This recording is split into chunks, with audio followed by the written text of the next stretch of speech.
When we see someone playing a musical instrument well, writing a good text, modeling a beautiful sculpture, we are immediately tempted to praise him for his gift, talent, and ability, as if the person had come out of the mother's womb already knowing and doing all that.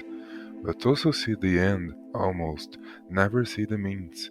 Behind a special virtue, intense dedication, costly sacrifices, and countless sacrifices are always hidden.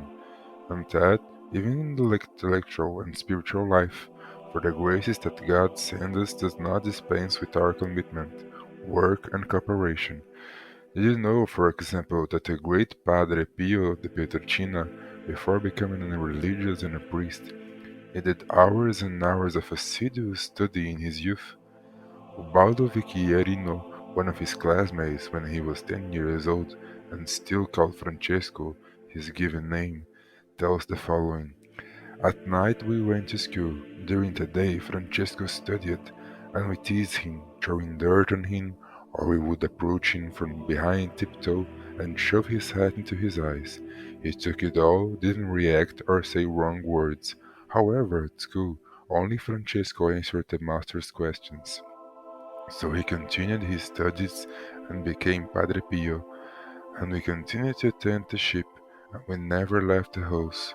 When Francesco began to have more advanced lessons with another master, his companion Vincenzo Salomone recalls, "How many times have I seen him sitting at his little table, bent over his books? I was going to call him, 'Franci, do you want to come play button?' He would lift his head, smile at me, and signal me as if to say, 'Later, later.' I called him again and he repeated the same signal. I returned even more often until nightfall."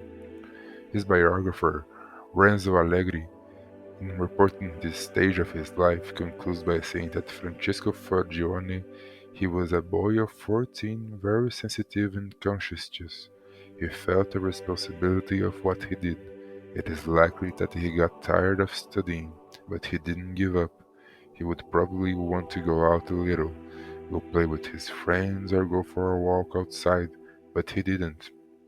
It is very beautiful to think that his dedicated hours of study by Padre Pio prepared the great path of holiness that he would follow throughout his life, that much of what he used in favor of the church was learned there, on the wooden stool of his house, through a humble but at the same time constant and heroic effort, however insignificant it may seem in our eyes. Of course, none of this cancels or diminishes the extraordinary action of God in Padre Pio's life. Later he will be known, for example, for the miracle of counting the sins of his penitents even before they revealed them. This is a very special divine grace, no doubt, and cannot be brought about by human acts. But in order to acquire a lot of knowledge, young Francesco had to sit in chairs and study hard, say no to his colleagues who called him to play, concentrate on what had to be done without putting leisure before responsibility.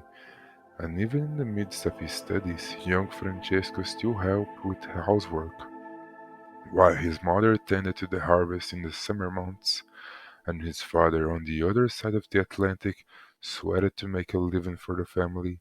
He, alone at home, had to cook, wash the dishes, clean the house, and do the bed. In other words, Padre Pio, as a teenager, was far from being the useless one that so many of our young people have become. It is suggested to parents that they show this to their children, so that they can see that the saints were not born ready, nor did they spend their lives unoccupied. No, quite the opposite. They were forged little by little by the grace of God, and only as they generously collaborated with it